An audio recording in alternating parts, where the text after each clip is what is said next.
هذه الشيلة إهداء من راكان ووليد عبد الله إلى عمهم إبراهيم.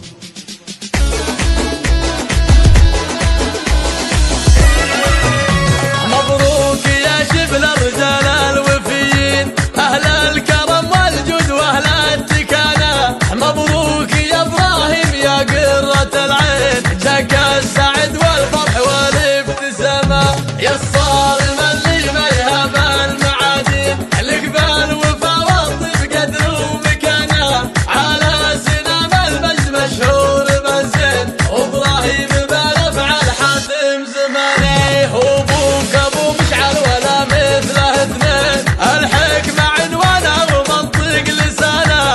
وأمك أم مشعل ترى زينها زين، فيها كرم واخلاق وطيب وليانة. إخوانك اللي يرجحوا في الموازين، صولاتهم في ساحة العز بانة. وخواتك أهل الذوق والمنهب الزين، مكملت بالوصف عقل ولساني. والفخر عنوان الدهامش السلاطين، أصلهم هلا الأمجد وأهل الأمانة. وجعل السعد دايم والفرح فرحين، مبروك يا رعى الكرم والشهامة.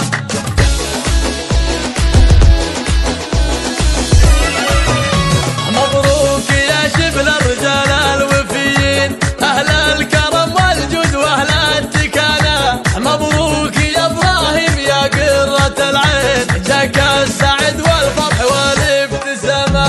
يا الصارم اللي ما يهاب المعادين، الإقبال وفا والطيب قدر ومكانة. على سنام المجد مشهور بالزين، وإبراهيم بالأفعال حاتم زماني. وأبوك أبو مشعل ولا مثله اثنين، الحكمة عنوانه ومنطق لسانه.